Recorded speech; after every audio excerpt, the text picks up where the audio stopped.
Hello everyone, Lawrence Fleming here, back to my Bible reading.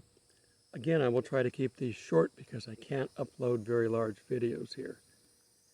Some people have left, but more people will probably come in and there's not that much Wi-Fi for us to share. Okay, I can't get enough of just hearing Revelation 12 over and over again because it has so much good stuff in it. One of the hard things about Revelation is that it's written in the standard prophetic style. It has got symbolism involved in it. It is not linear. You know, if you're in a chapter, then you're pretty much linear, but then the next chapter might be something else. It might go back and overlap something that you've already read. It's jumping around. It's prophetic. It's the way it comes to the prophet, in this case John. It doesn't necessarily come in order. Okay, now I've still got flies and bugs around me. I'm wearing my hat because apparently the bugs love the smell of the shampoo in my hair, and they would be all buzzing around my head. And I have a fly sitting on my camera. He might decide to get across the lens, and if he does, maybe you get a chance to see him. These are called deer flies. They're kind of orange in color. They're not the standard black ones. They buzz around. It's nature. Every creature out here has a purpose, just as every human being has a purpose. See the fly right there? You just got to find out what your purpose is. And once you find out what your purpose is, don't go trying to do something else. You go, I don't want to be the nose, or I don't want to be the mouth or the ear or whatever. You can't do that. You were designed for a purpose. Be glad for that, because that means you're very well suited for it. Okay, let's read Revelation 12 again. To start off with, we're going to read about the Revelation 12 sign, which we had in 2017. Now a great sign appeared in heaven, and a woman clothed with the sun, with the moon under her feet, and on her head a garland of 12 stars. 12 planets and stars mixed together. They look like stars when you see them lit up in the sky. Then, being with child, she cried out in labor and in pain to give birth. And another sign appeared in heaven. Behold, a great fiery red dragon, having 7 heads and 10 horns and 7 diadems on its head. Basically 7 kings, 7 crowns. His tail drew a third of the stars of heaven and threw them to earth. He threw a third of his angels to the earth. That can't be good. And the dragon stood before the woman who was ready to give birth, to devour the child as soon as it was born. She bore a male child who was to rule all nations with a rod of iron. And her child was caught up to the throne of God. Then the woman fled into the wilderness, where she was placed before, or where a place was prepared by God, that they should feed her there for 1,260 days. Okay, now the fun part. That was fun too, but the fun part. And a war broke out in heaven. Michael and his angels fought with the dragon, Satan. And the dragon and his angels fought back. But they did not prevail, nor was a place found for them in heaven any longer. They've been up there. He's had a revolving door. He goes up there and comes down here and torments and goes back up there. He's not a nice guy. So the great dragon was cast out, that serpent of old called the devil and Satan, who deceives the whole world. He was cast to the earth, and his angels were cast with him. Then I heard a loud voice saying in heaven, Now salvation and strength in the kingdom of our God and the power of Christ has come.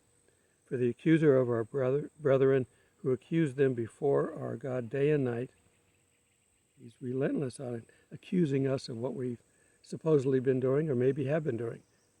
But we're washed in the blood of the Lamb, so there's nothing there.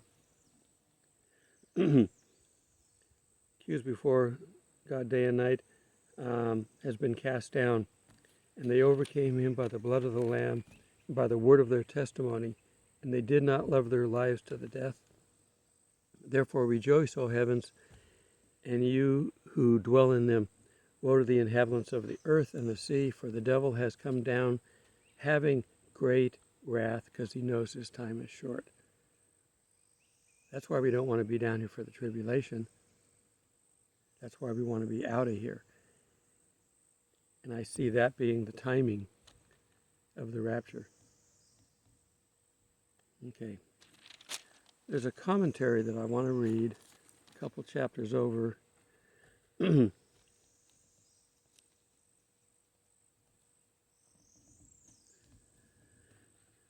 I said, there's commentary in all this Bible, and we're talking about Revelation 21 as he's looking at it.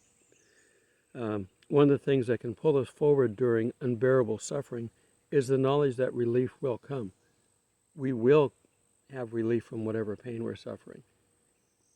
We just don't know when we're going to get it, so you just have to stay strong while you wait. God personally will remove our suffering. God personally will remove our suffering. God will wipe away every tear from our eyes. God will do this. There will be no more death, no more sorrow, nor crying. There shall be no more pain, for the former things have passed away. Now, this passage reveals that evil will not reign forever. Diseases and disabilities won't persist. Cruel choices and the suffering of innocents will stop. At the end of this age, when God has made all things new, we will be free of suffering. That is something to be thrilled about. We should be happy about that. I know if you're suffering right now, it doesn't seem like it can be, but there is an end. Just have to get there. And Jesus understands the pain and toil of human existence. God does not remove himself from the sorrows and suffering of his creatures. He continues to engage people in the midst of hardship and tragedy. He continually engages during hardship and tragedy. Whatever your situation, God is there. He may not fix the problem, but he may help you to endure it. Either way, God's involved. And if he helps you to endure it, you will be able to endure it. Instead of withdrawing from suffering, God chooses over and over to walk with people as they navigate the dark times. Sometimes he won't take our burdens away. He'll just walk alongside us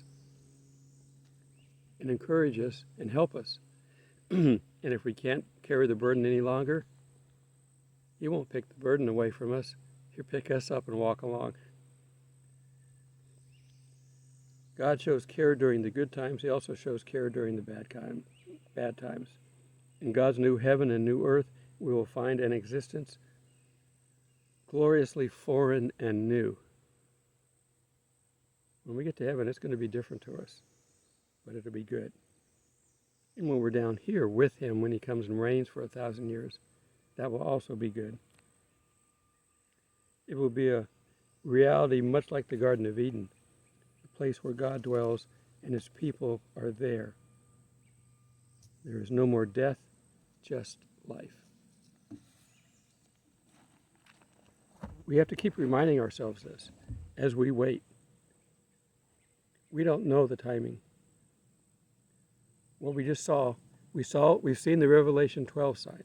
So we have to be in that time frame. And that happened 5 years ago. What do we have coming up? Nothing but good coming up. We just got to get there. I don't know how long it's going to be, but it's going to be within our life frame, because we have the fig tree generation. It's easy to say.